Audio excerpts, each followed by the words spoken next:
The final solution, and the slaughter of millions of Jews during World War II, is the defining tragedy of the 20th century.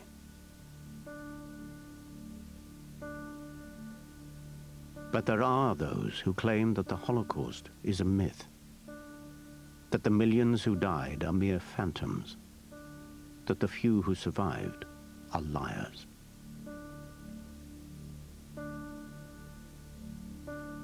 Today, more than 50 years after those terrible events, the very reality of the Holocaust is being challenged.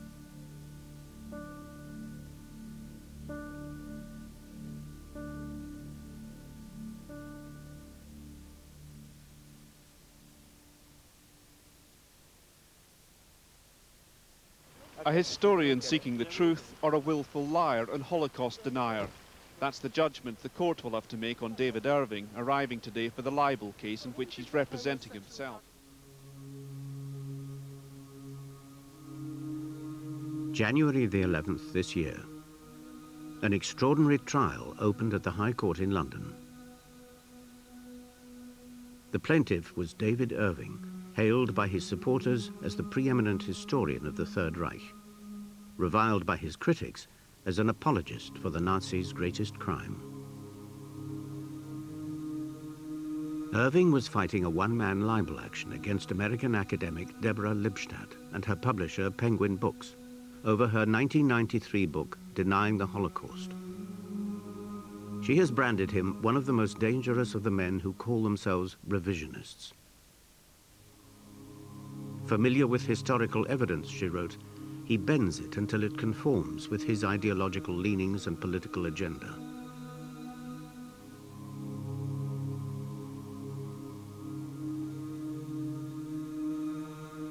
Irving claimed that Lipstadt had conspired to ruin his reputation and his livelihood.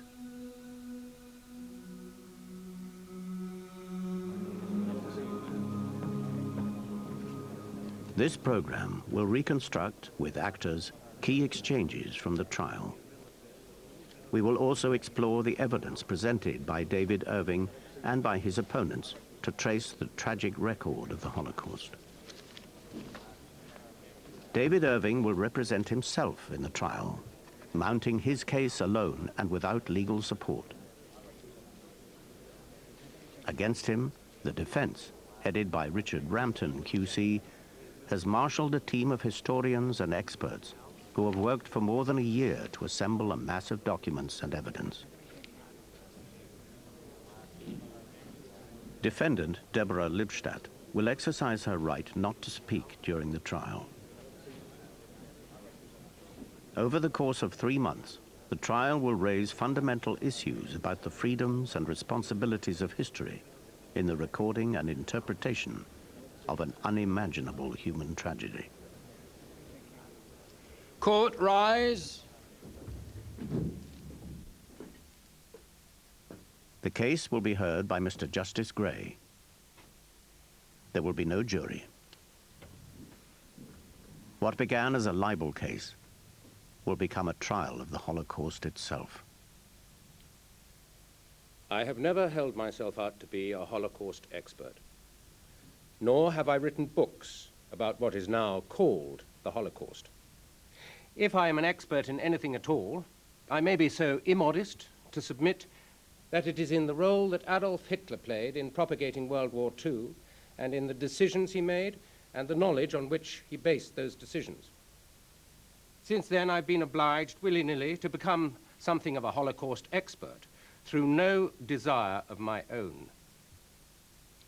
To my utmost distaste, it has become evident that it is no longer possible to write pure history, untrammeled and uninfluenced by politics, once one enters into this unpleasant field.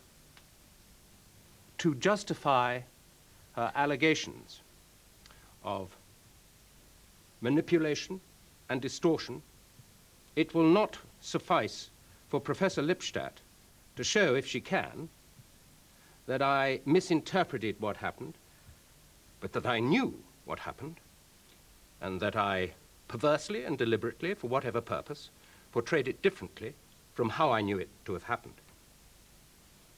The word denier is particularly evil because no one who is in full command of his mental faculties and with the slightest knowledge of what happened in World War II can deny that the tragedy actually happened. However much we dissident historians may wish to quibble over the scale, the means, the dates, and other minutiae, it is like being called a wife-beater, a paedophile.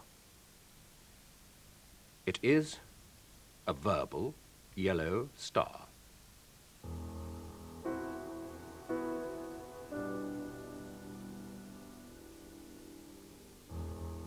Irving insists that he is not a denier of the Holocaust, but simply an historian who has asked awkward questions. He challenges three key aspects of the Holocaust. Irving has argued that there was no systematic plan to exterminate the Jews, that there is no proof that Hitler ordered a policy of extermination, and that no Jews were killed in gas chambers at Auschwitz.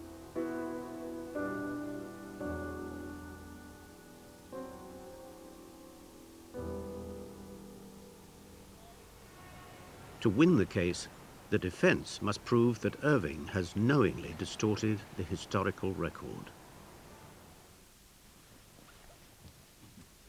My lord, Mr. Irving calls himself an historian. The truth is, however, he is not a historian at all, but a falsifier of history. To put it bluntly, he is a liar. Mr. Irving has used many different means to falsify history. Invention, misquotation, suppression, distortion, manipulation, not least mistranslation. But all these techniques have the same ultimate effect: falsification of the truth. Mr. Irving is nowadays a Holocaust denier. By this I mean that he denies that the Nazis planned and carried out the systematic murder of millions of Jews, in particular, though by no means exclusively, by the use of homicidal gas chambers. In September 1991, Mr. Irving spoke to an audience in Calgary, Alberta. He complained about pressure from Jewish people and Jewish bodies designed to prevent him from speaking. He said something which, though facetiously worded, conveys a message about his true views and attitudes which can only be taken very seriously. It was this: I don't see any reason to be tasteful about Auschwitz. It's baloney. It's a legend. Once we admit the fact that it was a brutal slave labor camp and large numbers of people did die, as large numbers of people died elsewhere in the war, why believe the rest of the baloney? Ich habe regelrecht ein Neid auf das, was aus Deutschland jetzt in den nächsten 5 oder 10 oder 15 Jahren zukommt. Wir bekommen in den nächsten 10 Jahren die deutschen Orte wieder zurück, die heute unter polnischer Verwaltung stehen. David Irving has become a hero of far-right groups around the world. As this footage played in the court shows, he has spoken to neo-Nazi rallies, where he has challenged the historical record of the Third Reich and the final solution. Rudolf Hess, ein Martyr für Deutschland. Und mit seinem Namen...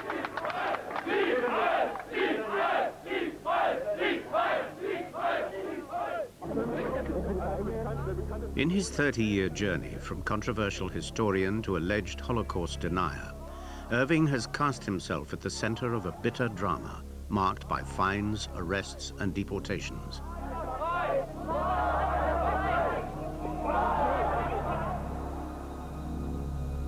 From the 1960s, David Irving established his reputation as a formidable researcher into the documentation of the Third Reich in a series of books about World War II and the Nazi leadership. Armed with an outstanding command of the German language, developed during his work in a German steelworks, he repeatedly unearthed important new evidence, which he regularly shared with other scholars. He has been praised by reputable historians for, at that time, not accepting, as some historians did, that everything was known already, and simply regurgitating what had been said already. In 1977, Irving published Hitler's War, which established his reputation with a wide popular audience.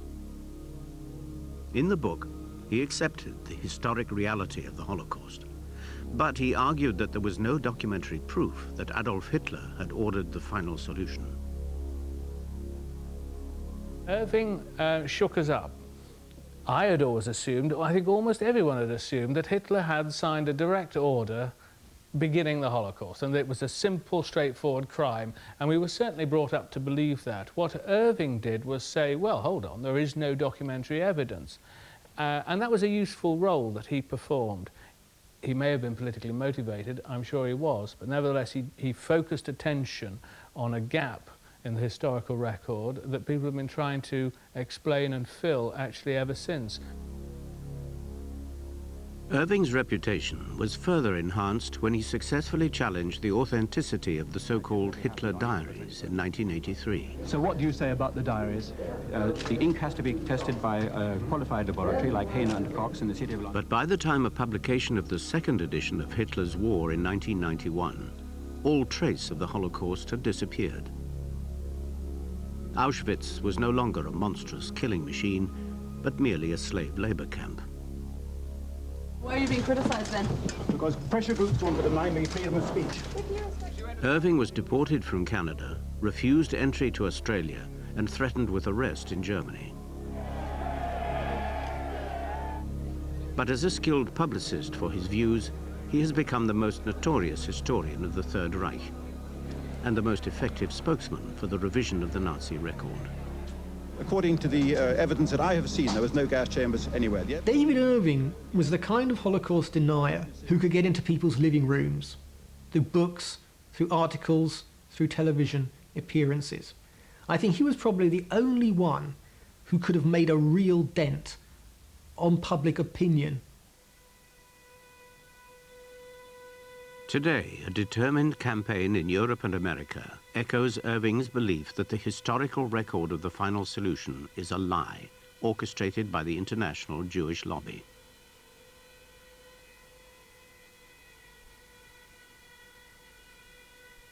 The communications between Holocaust deniers have become more sophisticated, but their methods are well established.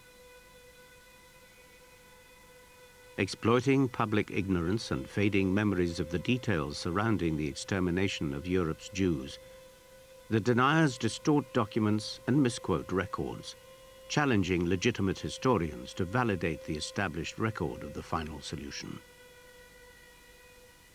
But they kind of say, you got to prove everything. Prove that you are alive. Prove where you were born. Prove that you breathe. Prove, prove, prove. The defense insists that Irving's work as a scholar has been warped by his politics. Central to their case is their attempt to portray him as a racist. In preparation for the trial, the defense has had access to all of Irving's private diaries, compiled over a 40-year period. They are able to make use of some of this material in their cross-examination. This is Irving in his diary speaking to Irving. This is not Irving punting some thesis about Jewish culpability to a television audience. Quiet evening at home, etc., etc. Jessica, who is Jessica? My little infant child. Yes? Well, she was 9 months old at this time. 9 months old in September 1994. Jessica is turning into a fine little lady. She sits very upright on an ordinary chair. Her strong back muscles are a product of our regular walks and my arms to the bank, etc., etc. On those walks, we sing the Binkety Bankety Bong song. There are 2 other poems in which she stars. My name is Baby Jessica, I have got a pretty dressica, but now it is in a messica. And, more scurrilously, when half-breed children are wheeled past, and then you go into italics. I am a baby Aryan, not Jewish or sectarian. I have no plans to marry an ape or a Rastafarian. Yes? Racist, Mr. Irving. Anti-Semitic, Mr. Irving, yes? I do not think so. teaching your little child this kind of poison. Do you think a 9-month-old can understand words spoken in English or any other language? I shall tell you something, Mr. Irving. When I was 6 months old, I said, "Pussy sits in the apple tree until she thinks it's time for tea." You were very precocious. I was, my lord.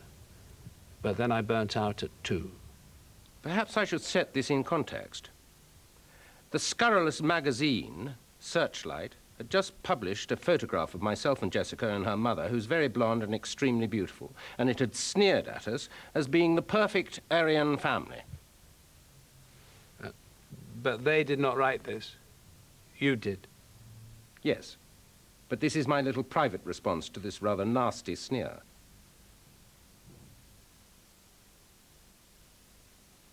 Later, Irving returns to this scrutiny by the defense of his private attitudes and behavior.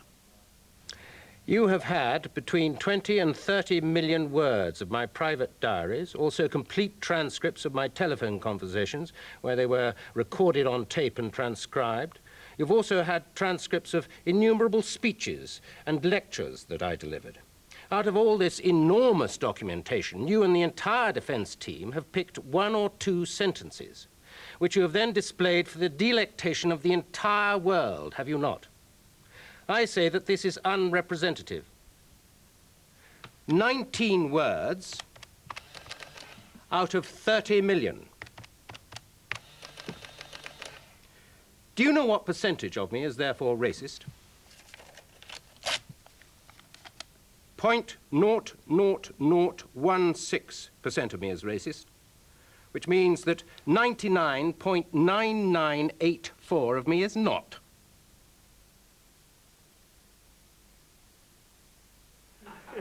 And is it the historian's job to be liked? To emphasize Irving's right-wing connections, the defense show a video of a speech he gave to the National Alliance, an American right-wing political group.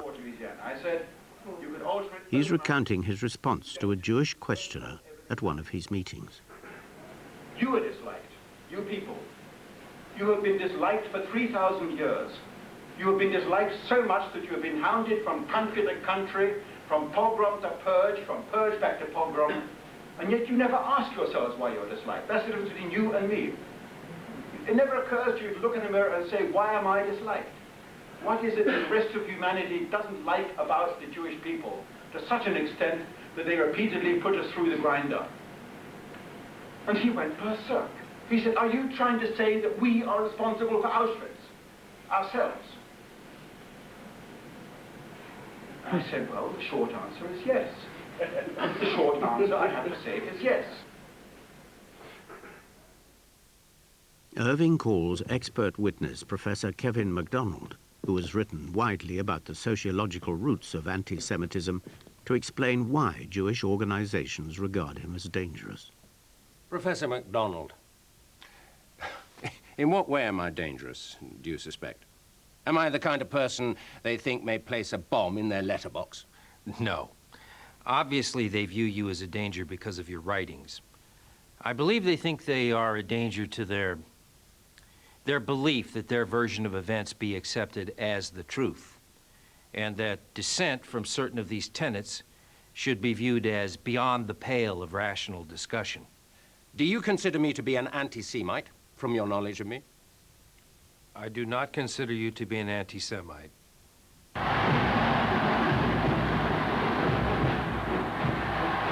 Irving has never sought to deny that anti-Semitism was at the heart of Hitler's ideology. In standing guard against the Jew, Hitler wrote, I am defending the handiwork of the Lord.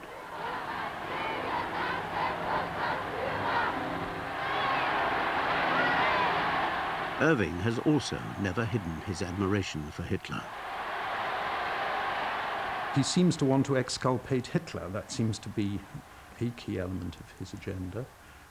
He has himself said, I believe, that Hitler had said to his doctor, I think it was, that at some point a historian would come along, and it would be an English historian who would write a true account of these events, and he seems to think that he is, that historian.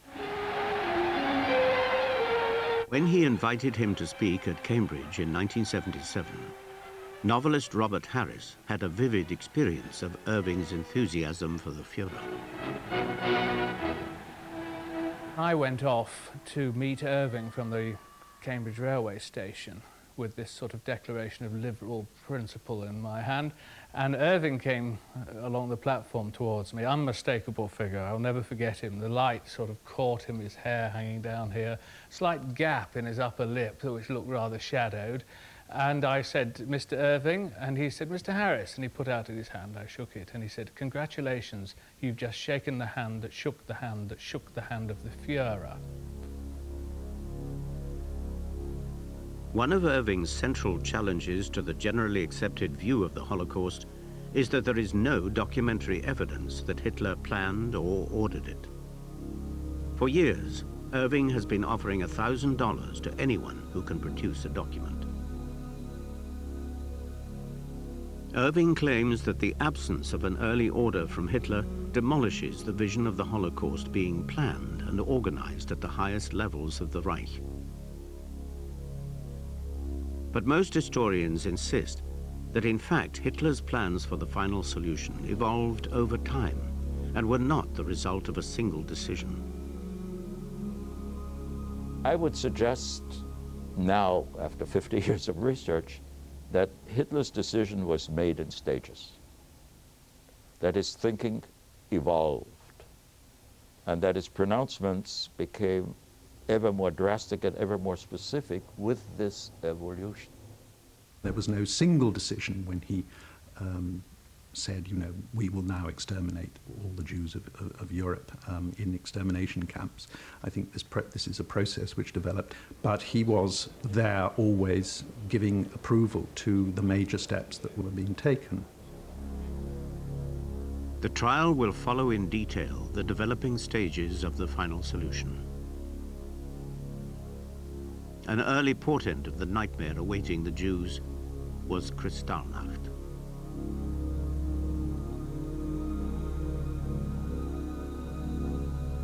Kristallnacht, the night of broken glass, was the first great Nazi pogrom of Germany's Jewish community. According to the defense, in his 1996 biography of Goebbels, Irving attempted to exonerate Hitler of this atrocity by insisting that the Führer was unaware of it, and that when he was made aware later, he attempted to stop it.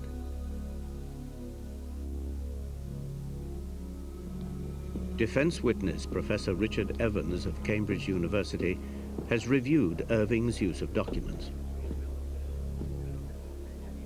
It is the interpretation of crucial telegrams and documents and the defense's allegation that Irving has deliberately mistranslated and misinterpreted them, which lies at the heart of the case. Irving confronts Evans with a telegram from the office of Deputy Reichsführer Hess, issued in the early hours of the 10th of November, which he claims shows that Hitler wanted an end to the pogrom. Are you familiar with the message which went out from the office of Rudolf Hess? This is a telegram at 2:56 a.m. on the 10th of November 1938 from Rudolf Hess to all the local Nazi Party leaders. May I translate it, please, Mr. Irving? Arson or the laying of fire in Jewish shops or the like may not or must not take place under any circumstances and in no case, and so on. That is the essence of it. Pretty emphatic, is it not? Yes. What it is saying is that nobody is to set light to Jewish shops or businesses or similar kinds of premises. It is not saying that nobody should arrest the Jews. It is not saying that nobody should smash the shops up. It is not saying that nobody should smash up the apartments and houses of Jews. Professor, I have not asked you what it does not say. It does not say that nobody should commit arson against... Professor, I have not asked you what it does not say. Well, what it does not say, Mr. Irving, is extremely important. This is a very limited telegram which is saying that Jewish shops and similar kinds of premises are not to be set alight. The reason for that is very simple. It's the same kind of telegram. Where does it say similar kinds of businesses? May I finish my answer, please, Mr. Irving? It's the same kind of telegram that went out from Heydrich at 1:20 or from Müller at 11:55. That is to say, it is saying that laying fire to Jewish shops and similar premises, whatever they might be, is not to be allowed because, of course, it endangers the surrounding premises, which are owned by Germans. Where does it say that? Would you please not interrupt? And, of course, some of these shops may well have been owned by Germans. That is all it is saying. It is very limited. It is not saying, bring the whole thing to an end. That is a completely illegitimate interpretation of this document. Hitler is saying here, go ahead with burning down synagogues, go ahead with wrecking Jewish shops and smashing up the interiors, go ahead with arresting 20,000 people, go ahead with smashing up Jewish apartments, destroying the furniture, chucking it out of the window, throwing some of the inhabitants out of the window, go ahead with all of that, but don't commit arson on Jewish shops or similar premises. You read all of that out of these 3 lines, do you? Yes. I think what is omitted from here is more significant in a way than what is in here, and it's a tissue of lies on your part, Mr. Irving, based on the shameless manipulation of documents like this, whose meaning is absolutely obvious to anybody with even the most elementary knowledge of German. I think we have seen this morning, and from a number of your remarks, that you dislike what I write. You dislike what I stand for. You dislike what you perceive my views to be. Is this correct? I do not have any personal feelings at all. I was simply asked to write a report, which I have done, about your writings and speeches. Wenn es dem internationalen Finanzjudentum in und außerhalb Europas gelingen sollte, die Völker noch einmal in einen Weltkrieg zu stürzen, dann wird das Ergebnis nicht der Sieg des Judentums sein, sondern die Vernichtung der jüdischen Rasse in Europa.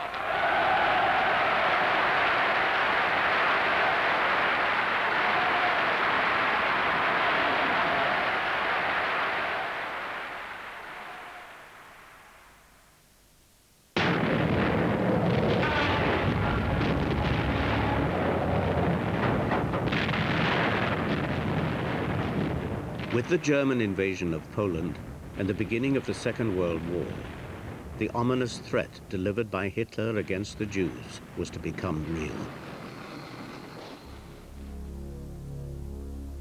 Up until the end of 1939, 7,000 Jews had been killed in 6 years of Nazi rule. With the rapid Nazi advances and with millions of Jews in Eastern Europe now falling under Nazi control, the leadership debated how to resolve what they called the Jewish question. Suddenly they found themselves with several million more Jews, and what's more, Jews who were felt to be dangerous in the sense that they were associated with Bolshevism, and they were Orthodox Jews, many of them, and that created a kind of otherness, which to some extent fueled and made it easier, fueled the kind of hostility and the feeling, you know, that the Jews were somehow not like us, they're subhuman, if you like. Soon, the Nazis had herded millions of Polish Jews into ghettos, cordoned off in desperately overcrowded areas of Warsaw and other big cities. But they were also considering another, more radical solution to the Jewish question. The 3.5 million natives on the island are divided into 6 different tribes, and here we meet the Betzaleos. Hitler had regularly discussed the possibility of shipping Europe's Jews to the island of Madagascar in the Indian Ocean. For Irving, the existence of the plan demonstrates that deportation, rather than extermination, was the Nazis' preferred option.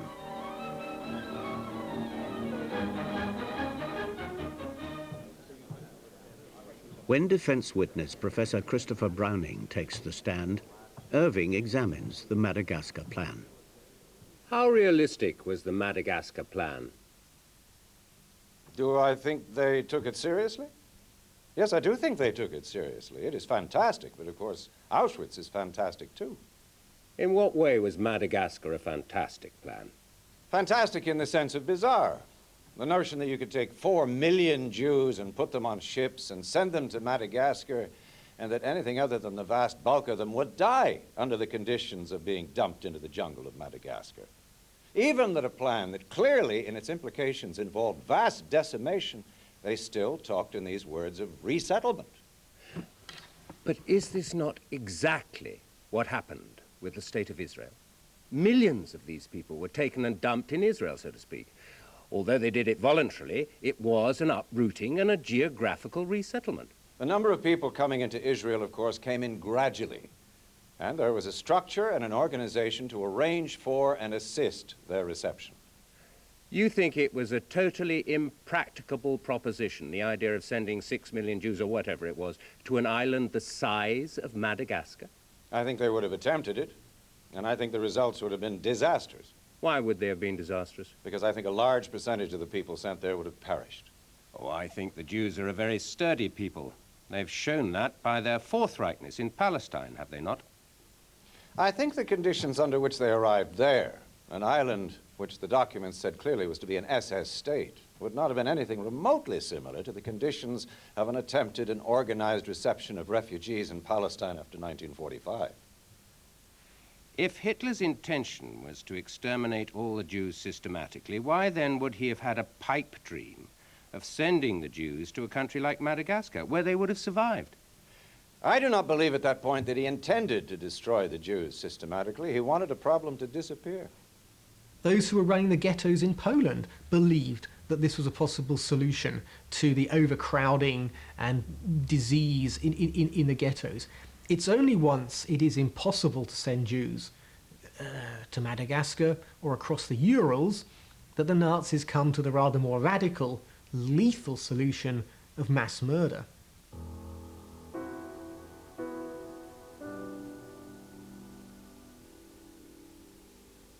Mass murder became an option with the Nazi invasion of the Soviet Union in June 1941.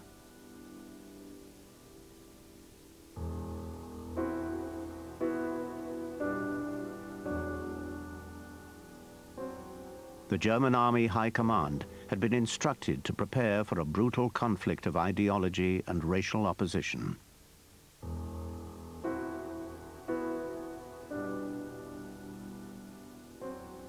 Hitler insisted that the struggle would have to be conducted with unprecedented, unmerciful, and unrelenting harshness.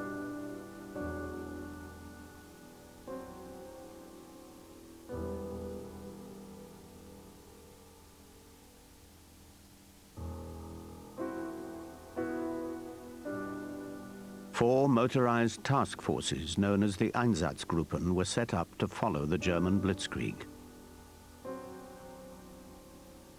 Their highest priority was the massacre of Soviet commissars and Jews.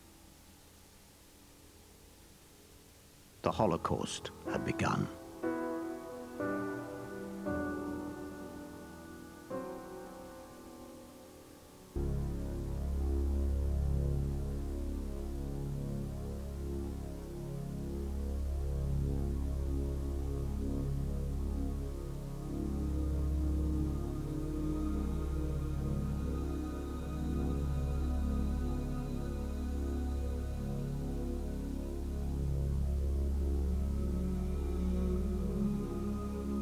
The Einsatzgruppen went into the Soviet Union with a series of orders, plans drawn up, extensive plans drawn up for the economic, demographic and political remodeling of this whole area. Specific orders which designated Jews, among others, as deliberate targets for extermination.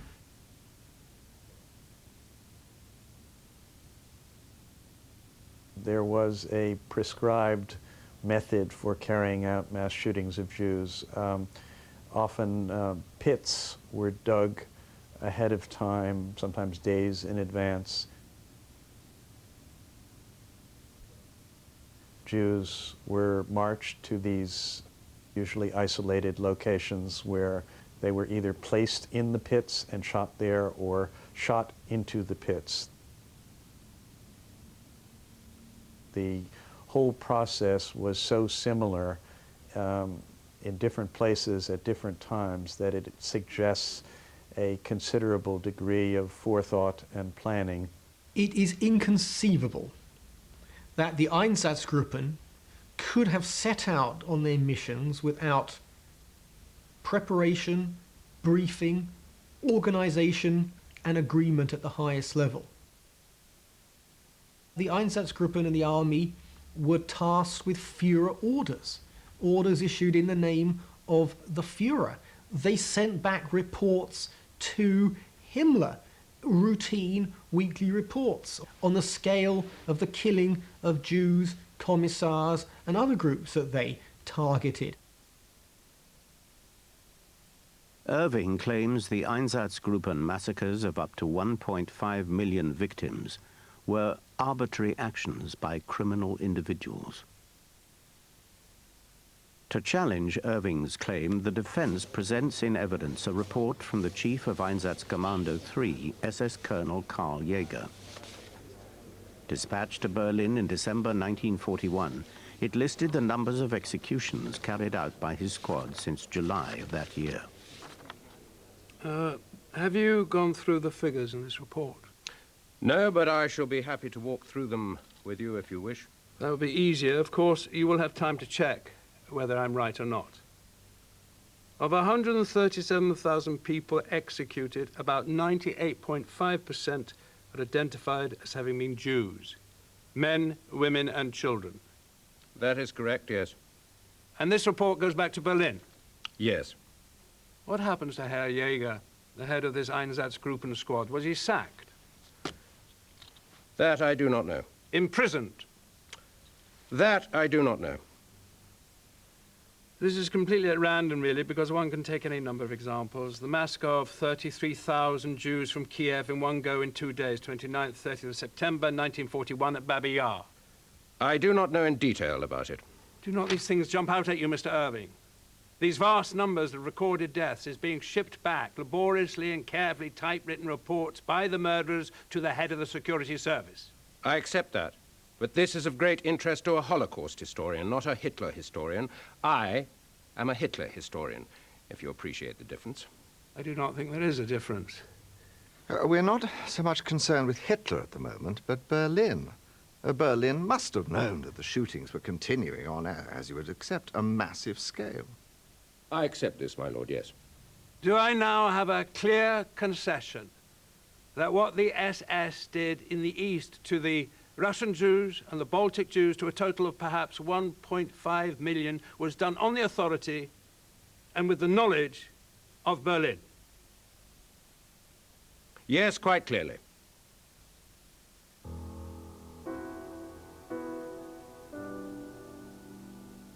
In October 1941, the first deportations of German Jews to the East took place.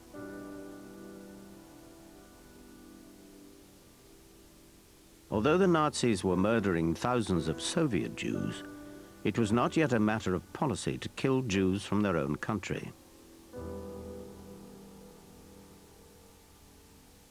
With America, which was seen by Hitler as a Jewish-controlled nation, still not in the war, the Nazis had a powerful reason to preserve the German Jews. Hitler had a specific interest in the Jews from Germany because he wanted to keep them as hostages, to keep America out of the war. And because there was a certain amount of unease amongst the killers and the SS and their aides in the East when it came to killing Jews from their own cultural circle. Killing East European Jews was one thing, Bolshevik Jews as they understood them to be, or religiously orthodox Jews who they despised. That they did without any qualms. But Jews who spoke German, who came from Berlin, that caused a certain amount of unease, and Hitler didn't want to unsettle his men at the front line.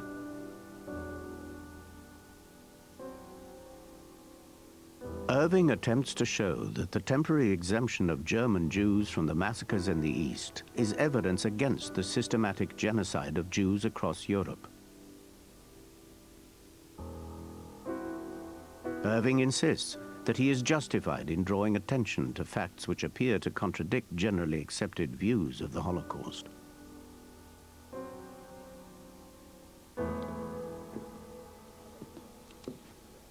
He focuses on one transport of 944 German Jews, which, according to British intelligence intercepts, was dispatched from Berlin to Lithuania on a regular passenger train, carrying food and water sufficient for 3 weeks.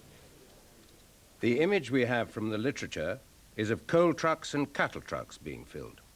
I'm not saying this did not happen, but what I am saying is that the image we have is that all that happened was these wretched victims were stuffed into trains with no food and water and shipped across Europe to their deaths, when this, and the subsequent telegram which the British intercepted, indicates very substantial quantities of food were put aboard the trains for the short journey.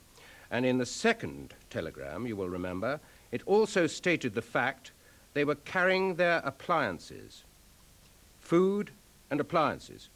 So obviously, the people were sending them, at least the system that was sending them, apprehended that they were going to be doing something when they got there. I am speculating, I do emphasize. I'm just trying to give an explanation which might have escaped your attention. No, it had not. You see, Mr. Irving, I'm concerned not with what actually happened, but with your readiness to jump to conclusions in favor of the SS and the Nazis on every single occasion. I strongly object to that aspersion. That is exactly what you have done here. I strongly object. Here is a telegram that has not been quoted by any of your experts, because, of course, it does not fit into the perception they're trying to create, which presents a subtly different image of how that deportation program, brutal and cruel though it was, initially was started by the system. Look at page 5 of the Jaeger reports, line 3, November 25th, 1941, Kovno. They kill, execute 2,934 Jews, Jewesses, and Jewish children. That is correct, yes. In brackets, underneath it says, evacuees from Berlin, Munich, Frankfurt. Yes. Do you agree that it is likely that this is where your trainload of 944 well-provisioned Jews ended up? I would not say it is impossible. The system ended when the train arrived. The system put the Jews and other victims on the trains and sent them east with the equipment and food to start a new life. Once they arrived on the spot, the system broke down and the murderers stepped in.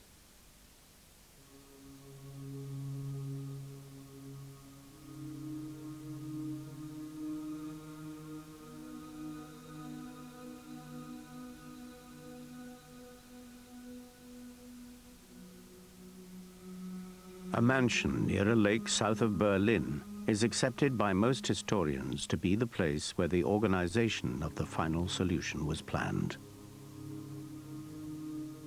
It's a very moody, atmospheric sort of place. Something has seeped into the soil or into the brickwork there. It's quite easy to imagine this conference in the winter with the big black Mercedes waiting outside and the chauffeurs waiting and the civil servants and the uniformed Gestapo and SS men coming out, having had lunch, I believe. And you could see then the way in which a modern European sophisticated state could descend into this kind of Al Capone style gangsterism. It's a very haunting place. The significance of the Wannsee Conference was really, that was the point at which everyone was painted with the same brush. They all dipped their hands in the blood. On January the 20th, 1942, Reinhard Heydrich, chief of the Nazi Security Service, summoned a meeting of 15 Nazi functionaries, including Adolf Eichmann, to gather here.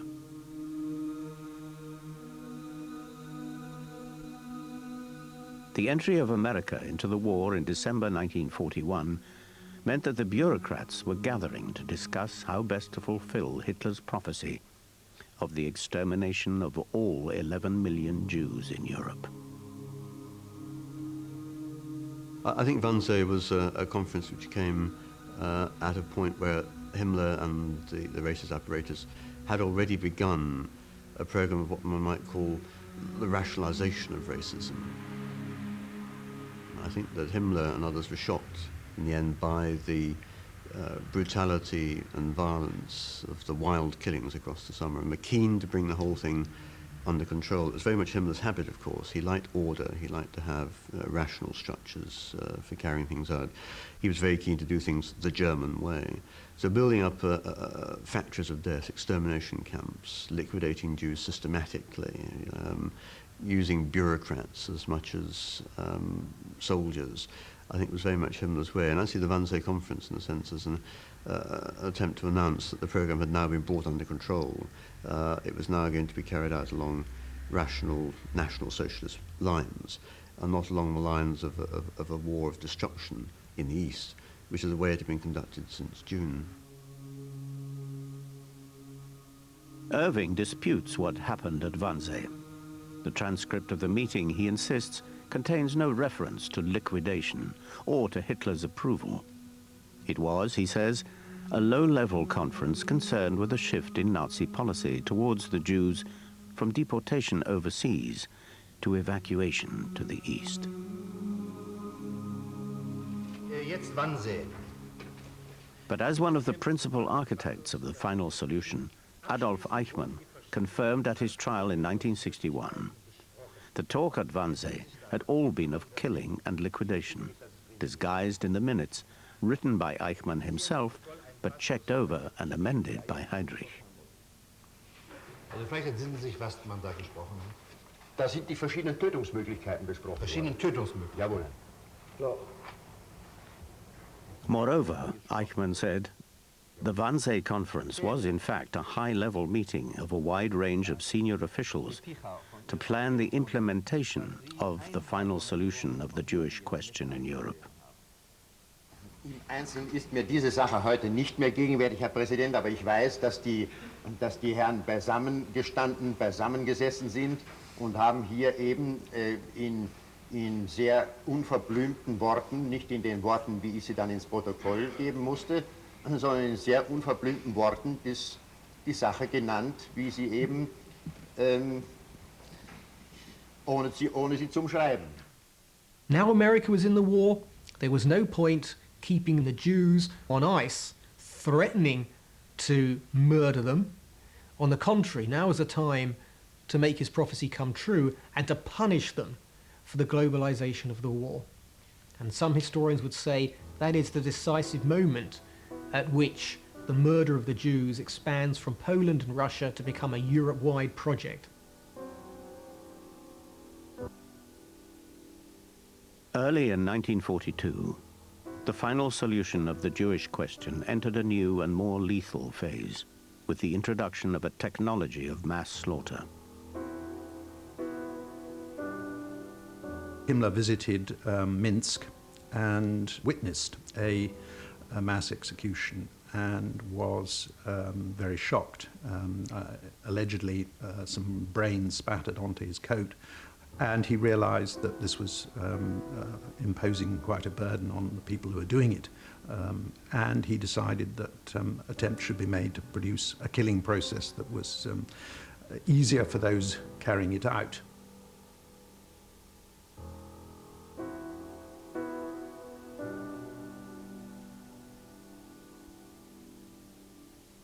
Gassing technology had been developed as part of the Nazi program of euthanasia, directed against mentally and physically handicapped people and claiming 70,000 lives. Now it was to be used against the Jews.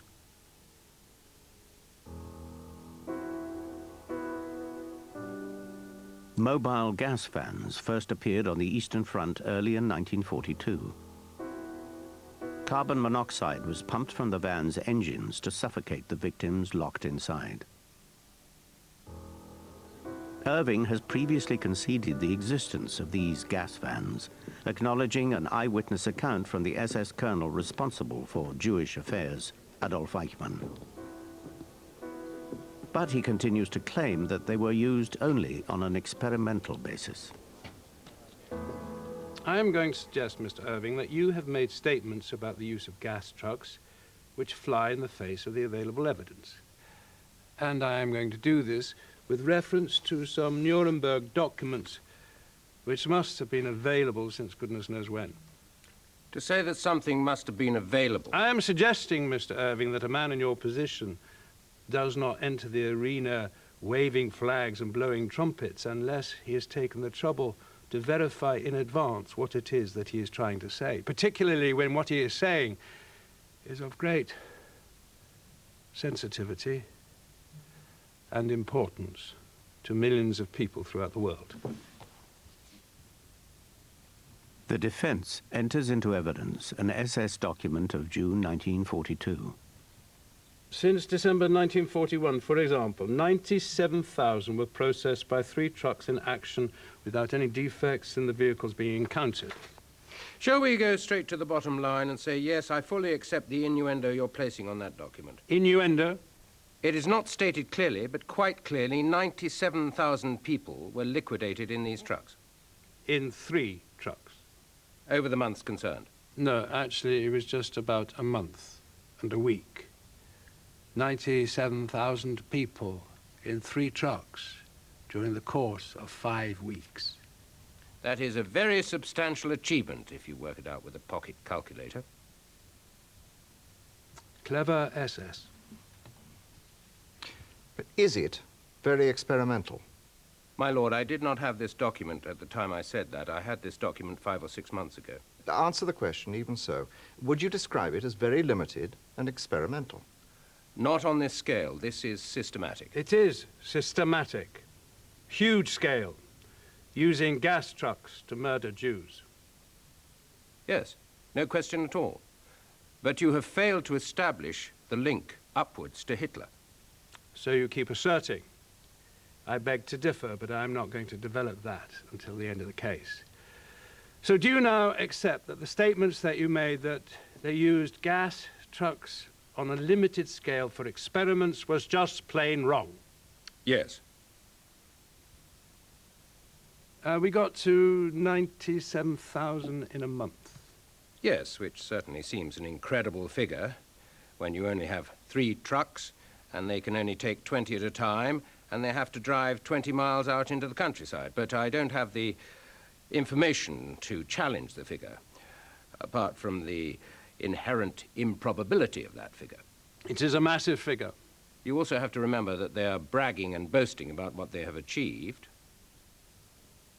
Yes, of course. There is always the danger that they are keen to please somebody. They must have believed, if they were exaggerating, that Himmler was avid for information, telling him vast numbers of Jews had been murdered. Yes. Right. But you say that it is not really credible that Hitler knew about that.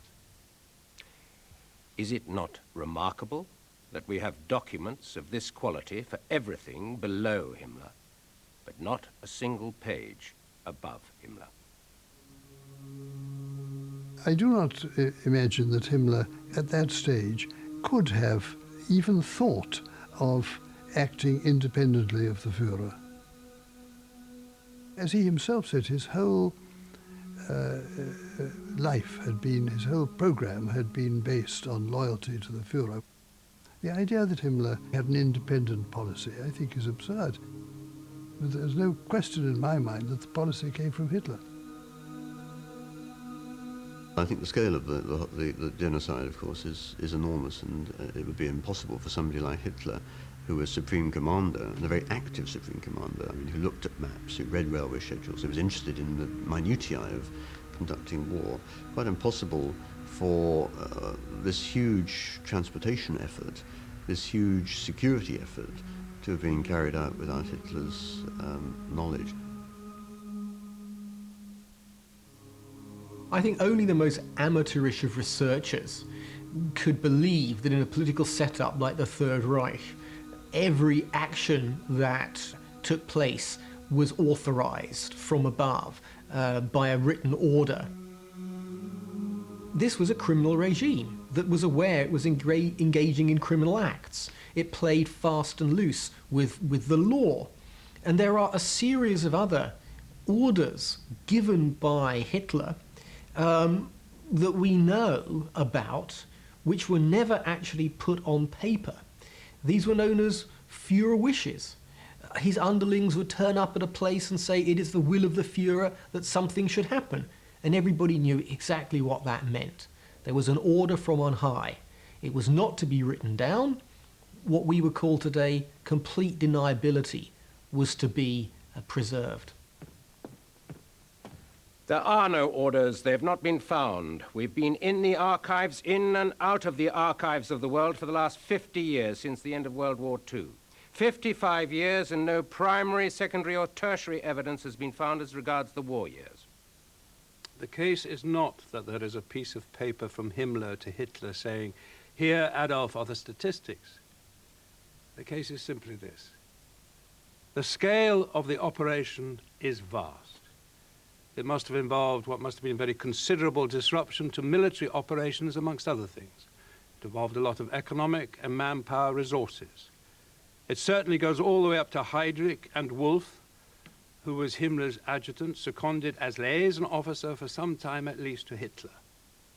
In the light of what we do know that Hitler did know, in the light of all the information we have about Hitler's anti-Semitism, and as one of the foundations of Nazi ideology, it would be amazing if Hitler did not know, in broad terms. I'm not saying he was interested in numbers or anything like that. What was going on? Well, it's extremely helpful to have you put it clearly in that way. Thank you very much. May I suggest we just invite Mr. Irving to comment on that, if he wants to. He is entitled to have his say. The proposition that the Learned Council has put is entirely acceptable. It's absolutely monstrous to assume that Adolf Hitler would not have known, and I have said precisely the same, my lord. In my books, I've written that after October 1943, which is the kind of watershed time I put, he had no excuse for not knowing. This is as far as I go. This is not the smoking gun. But he had no excuse for not having known. But what about the period with which Mr. Rampton has been dealing this afternoon, between November-December 1941 and October 1943? We are very ill-advised by the documents that are available even now, but in any case of ambiguity, then the balance of doubt has to go to the accused rather than the incriminated. So it comes to this, does it, Mr. Irving? If you were sitting on a jury in a criminal court, whereas I might very easily convict Hitler, you would not. No. You talk about in a criminal court. And of course, in a criminal court, the standards of evidence required, particularly when a man's life is at stake, are much sterner than in a civil action.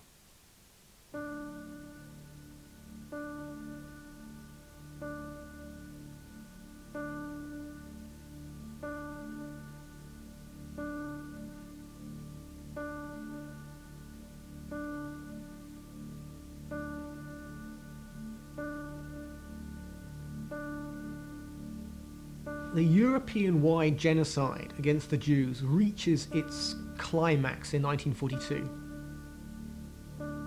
The ghettos of Poland are systematically emptied out. The great centres of population, Lublin, Lodz, Warsaw.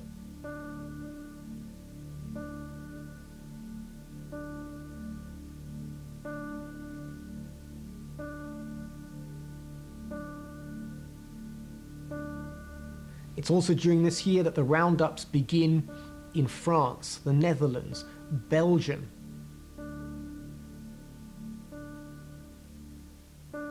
All over Europe during 1942, Jews are being counted, listed, marked with the yellow star, rounded up, then loaded on trains and sent eastwards, and most of them murdered on arrival.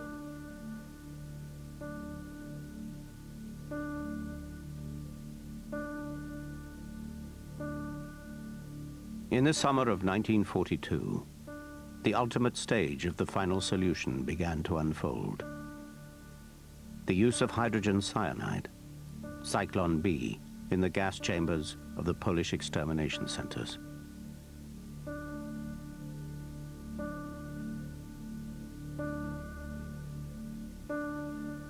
Some camps, like Auschwitz, were large complexes, part slave labor camp.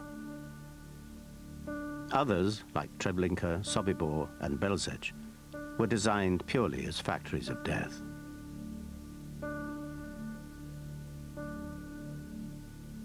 But whatever their destination, Jews who were sent to the camps were not expected to survive.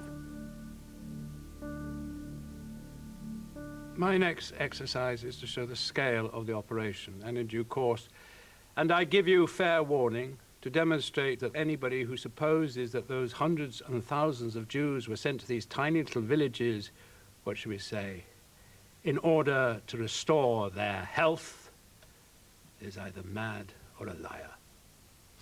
Mr. Rampton, can I just draw one parallel and say that during World War II, large numbers of people were sent to Aldershot, which is also a tiny village. But I don't think anybody is alleging there were gas chambers at Aldershot. I'm wondering what your position is, you see, Mr. Irving, because if it is simply this, I accept that the Germans systematically murdered Jews in vast numbers throughout 1941, accelerating through 1942, 1943, and reaching crescendo in 1944, but I do not accept that they used gas chambers, then I'm not bothered. Because the fact is, it is a systematic genocide. If, for example, the custodian of the museum at Auschwitz now proposes a figure of 1.2 million Jews murdered in that camp, I want to know whether you would accept that figure. No. I have good reason not Then to. I think we are back to where we are.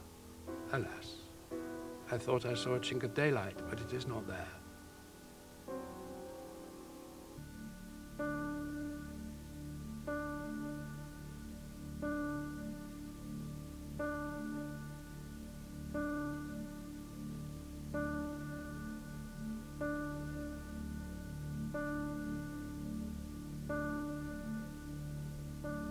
The trial moves on to Auschwitz, the largest and most notorious of all Nazi death camps, where at least 1 million Jews were murdered.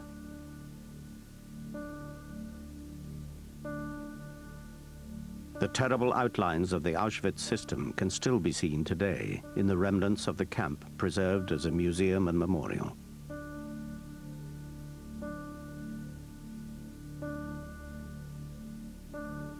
On the ramp at Birkenau, selections were made from the thousands arriving daily. Those who could be worked to death were separated from those, the old, the very young, the sick, who were to be marched to the crematoria and gassed soon after arrival.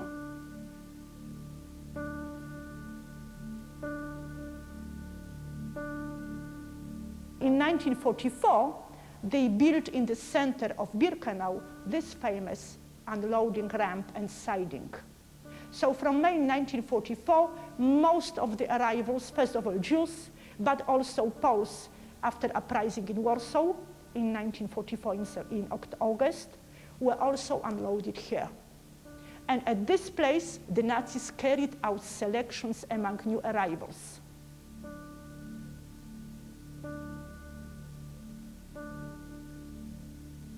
In the case of Jews, they sent to Auschwitz the whole generations, grandparents and grandchildren. And among them, the Nazis carried out selections because they didn't want to have so many people in the camp who were not able for work. Most of the Jewish arrivals, without registration, were sent straight to the gas chambers.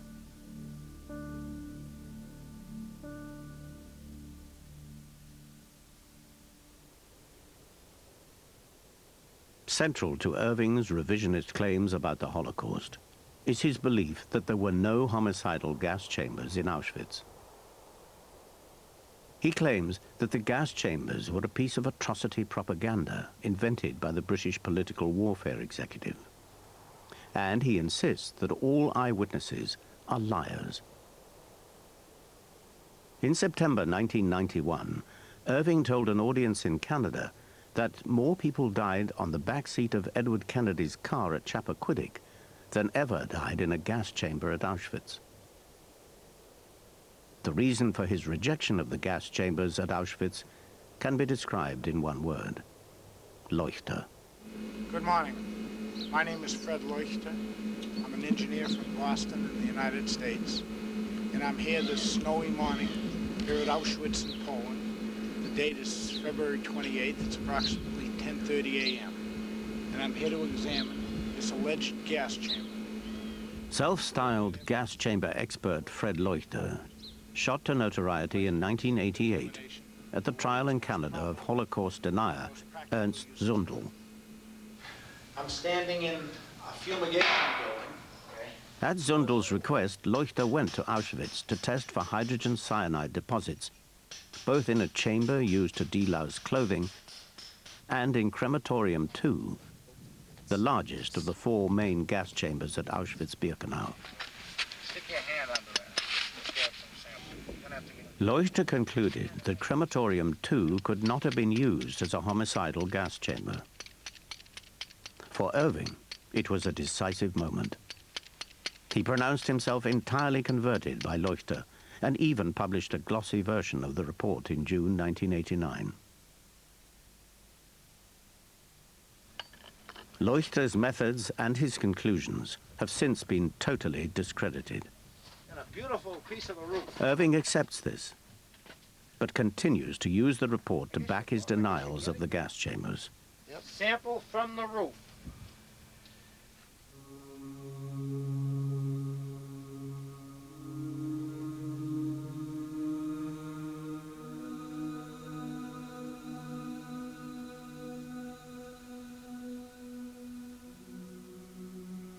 The SS abandoned Auschwitz in January 1945, shortly before the advancing Red Army reached the camp.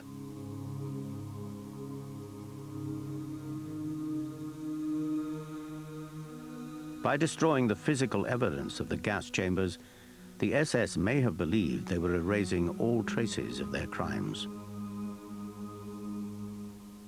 In fact, a large body of documentary evidence survived in the form of official correspondence, architects' blueprints, and plans.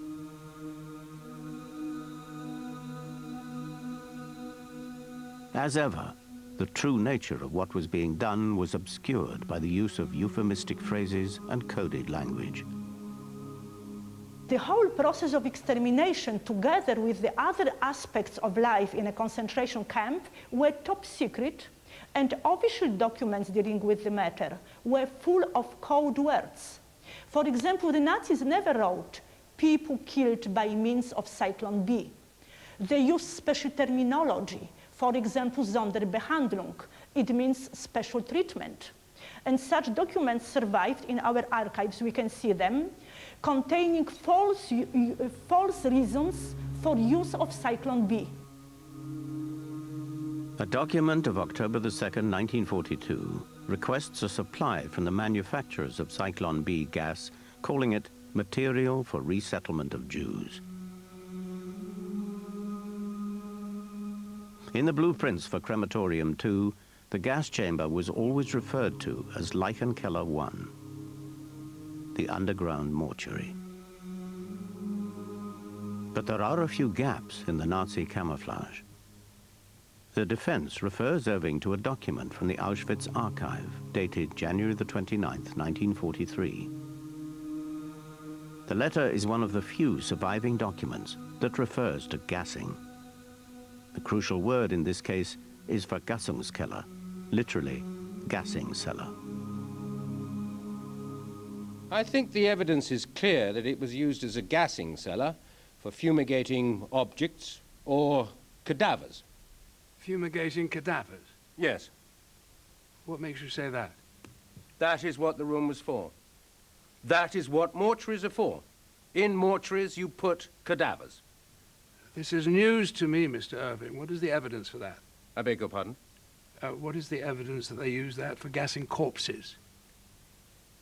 That is what it was built for. I'm sorry. This seems a crude question, but what is the point of gassing a corpse? Because when they came in, they were heavily infested with the typhus-bearing lice that had killed them. So why would it need a gas-type door with a peephole with double 8mm thick glass and a metal grill on it? Because at that time in the war, most of Germany was coming under the weight of Royal Air Force Bomber Command forays. We were bombing all over Eastern Europe. You will see from the Auschwitz construction department files an increasing concern about the need to build bomb-tight shelters and gas-tight shelters because of the danger of gas attack.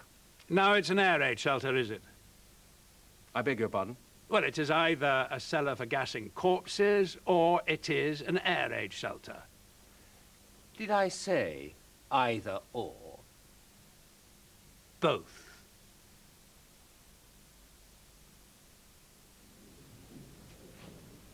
The expert witness for the defense is Professor Robert Jan van Pelt, the world's leading authority on the history and architecture of Auschwitz. Van Pelt has presented blueprints and documents showing that 4 new crematoria were built during the summer of 1942, increasing the camp's incineration capacity for the following year by over 2,000% and providing confirmation, the defense insists, of the development of Auschwitz from a slave labor camp to a death camp. Irving claims that the crematoria were built in response to a typhus epidemic which ravaged the camp that year. Professor Van Pelt, what figures do we have here? How many people? It is 120,000. Projected incineration capacity for 120,000 people per month. Approximately, so we get an idea of what we're talking about here. That is 4 times Wembley Stadium. That is 12,000 tons of people. 12,000 tons of cadavers that you're going to have to cremate using these very limited installations. I do not want to speculate on how many tons and how many at Wembley Stadium. You do the calculation yourself. The human body is roughly SPG of 1, is it not? Specific gravity of 1 because you float in water? Yes. Well, what does the human body weigh? 100 kilograms? Say 10 people per ton? I do not think you have been in Auschwitz very long if you weigh 100 kilograms. Say 12 people per ton if you want to cavil. You're still going to end up with 10,000 tons of bodies to dispose of. If you take it from me, it takes 30 kilograms of coke to incinerate 1 body. Can you work out how many tons of coke we're going to put into these tiny coal bunkers you see on the aerial photograph here? To destroy, to incinerate, to cremate 120,000 bodies? We're talking about trainloads, if not shiploads of coke that are going to have to go into Auschwitz. And there's no sign of the mountains of coke on the photograph. Do you agree? Can you show on this photograph where they would have stored the tens of thousands of tons of coke? Mr. Irving, I challenge your use of the tens of thousands of tons of coke. First of all, we do not know how much coke was delivered to Auschwitz in 1944. We do know how much coke was delivered to Auschwitz in 1943. We have 2 documents, one which talks about incineration capacity and one which talks about the coke use. On the basis of that, we can calculate the amount of coke which is going to be used per corpse, which is not a happy calculation, I must say. But the bottom line is 3.5 kilos of coke per corpse. Do you really sincerely believe you can burn 1 corpse with enough coke you could fit into one of these water bottles here? Is that what you're saying?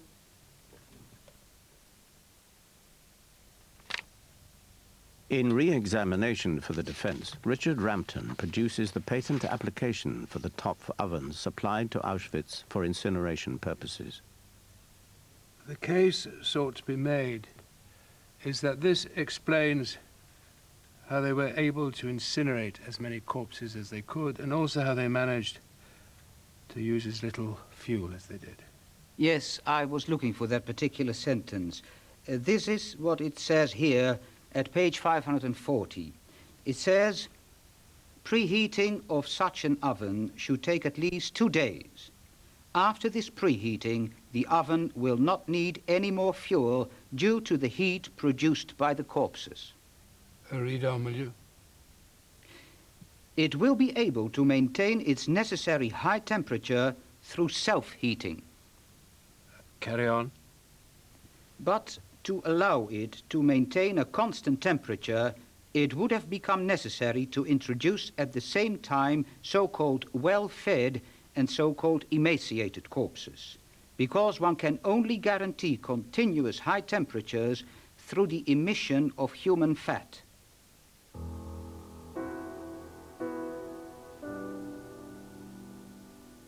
The ruins of Crematorium II at Auschwitz are the ultimate focus of the struggle in the courtroom.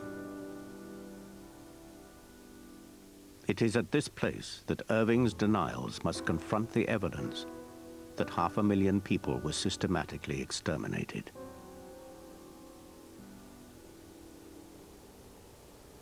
Before the liquidation of the camp and before removing the camp, the Nazis ordered to obliterate all traces of the crimes. So they ordered to dismantle the gas chambers, the ovens in November and in December in 1944.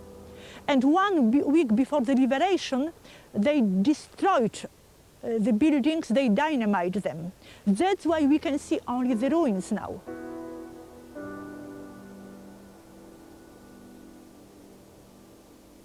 The complex of buildings which made up Crematorium II have been meticulously studied by defense witness Professor Van Pelt. It is possible now to reconstruct the horrifying details of a factory of death.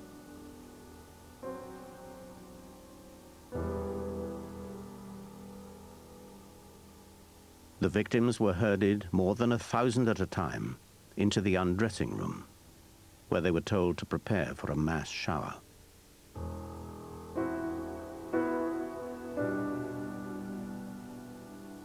They were then ordered to go towards the gas chamber.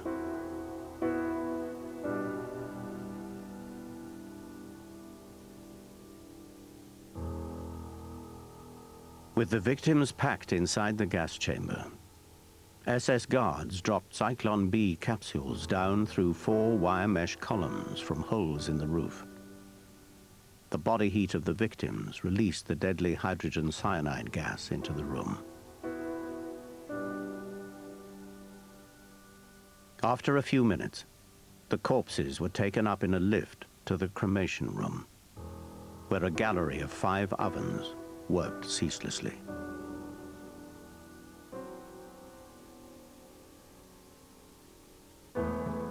For Irving, the roof of Crematorium II provides the linchpin of his case against the gas chambers. Eyewitness accounts speak of gas pellets being poured into the gas chambers through holes in the roof. But according to Irving, there is no sign of these holes. Professor Van Pelt, we're wasting our time, really, are we not? There were never any holes in that roof. There are no holes in that roof today. There were never 4 holes through that roof. They cannot have poured cyanide capsules through that roof. The concrete evidence is still there. You yourself have stood on that roof and looked for those holes and not found them. Our experts have stood on that roof and not found them. The holes were never there. What do you have to say to that? I would just say, why don't we put up a picture of the roof and look at the roof in the present condition? The roof is a mess. The roof is absolutely a mess.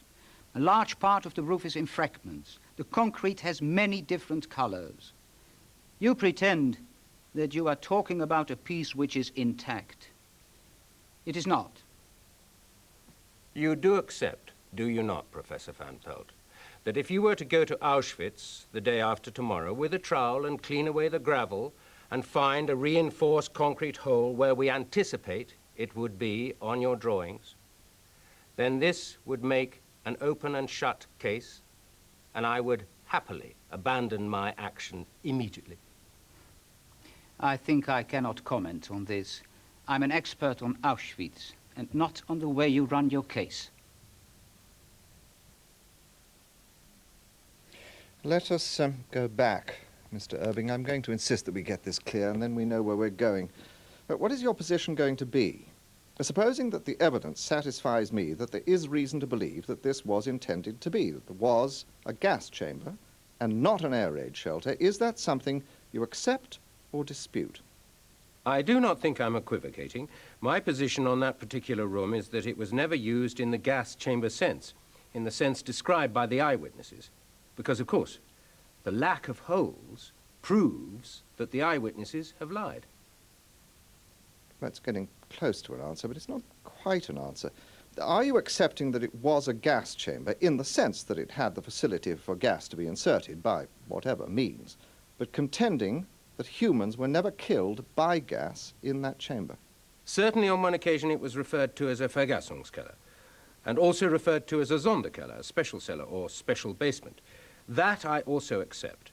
What I do not accept is that it was going to be used for the mass killings of human beings by gas. This is a very clear statement. What I do postulate is that it was also simultaneously being held in prospect and even converted for use as an underground air raid shelter, being one of the very few subterranean buildings on the site, in the event that mass attacks in this part of Poland also began, given the proximity of the IG Farben works. Well, I'm sure I missed it, but was part of that answer that yes, you do accept that it was a gas chamber, and that you accept that it was, on occasion, used for killing human beings? I accepted that it was referred to as a gas chamber, my lord, which is not quite the same thing. Are you accepting that it was, in fact, a gas chamber? That I have not seen evidence for. So you're not accepting that? I'm not accepting that part of the statement because I've not seen evidence that bears out that part of the statement. I have seen evidence that it was referred to by the German authorities as a Vergassungskeller, a room for gassing. But you still do not accept that it was, in fact, a gas chamber. That is your position? That is precisely my position, my lord.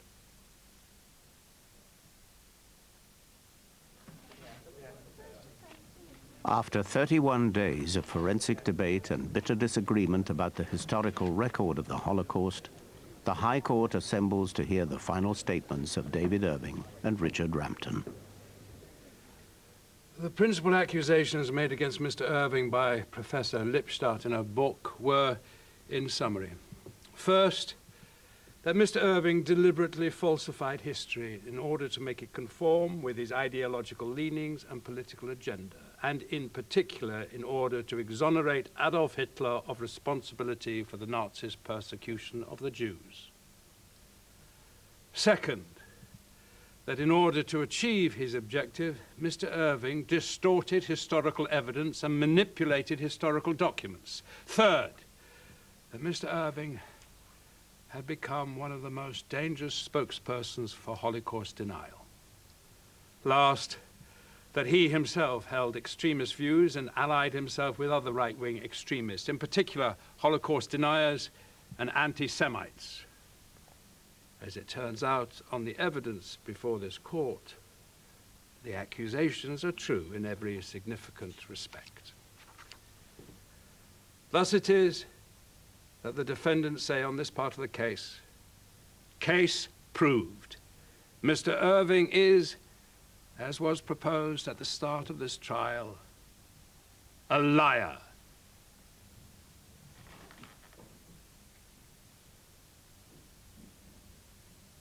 May it please the court. The defendants in this action, the publisher Penguin Books Limited and the American scholar Deborah Lipstadt, have sought to cast this trial as being about the reputation of the Holocaust. It is not. It is about my reputation as a human being, as an historian of integrity, and thanks to remarks made by Mr. Rampton, as a father. As a result of my work and of this case, the Holocaust, in fact, has been researched more, not less.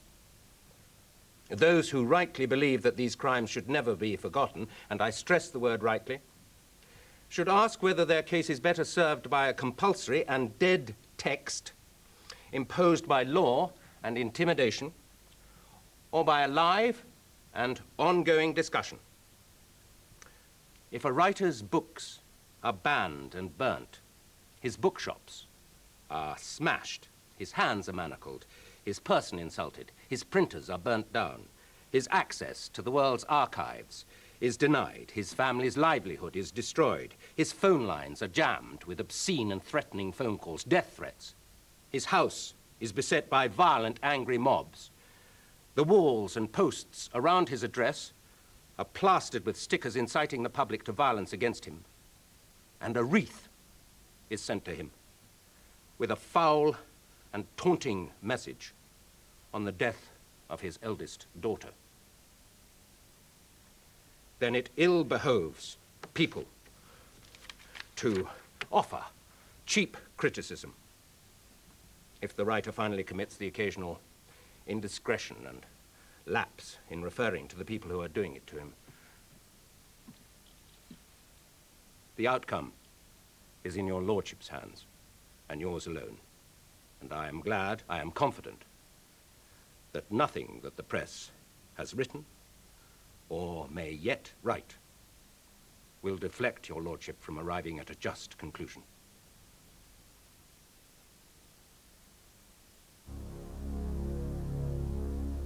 On April the 12th, David Irving lost his libel action. In his verdict, Mr. Justice Gray said, "Irving has, for his own ideological reasons, persistently and deliberately misrepresented and manipulated historical evidence. For the same reasons, he has portrayed Hitler in an unwarrantedly favorable light, principally in his relation towards and responsibility for the treatment of the Jews. He is an active Holocaust denier. He is anti-Semitic and racist, and he associates with right-wing extremists who promote neo-Nazism."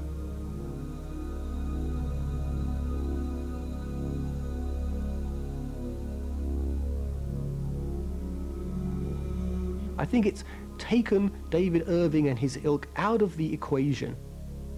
We can now see that Holocaust denial is on a separate planet. It has nothing to do with genuine scholarly research. Amongst genuine scholars and researchers, arguments are going to go on. One of the best memorials to the Holocaust and to the fate of the Jews under Nazi rule is to argue about what happened, to do the research, to write the books, to have scholarly conferences. Because this history is not cut and dried. New documents are appearing. New interpretations are being put forward, respectable interpretations by good young scholars, relating those events to the abuse of human rights that's happening in the world today, atrocities and mass murders that are being committed even in Europe, is a very good way of remembering the Jews who suffered at the hands of the Nazis.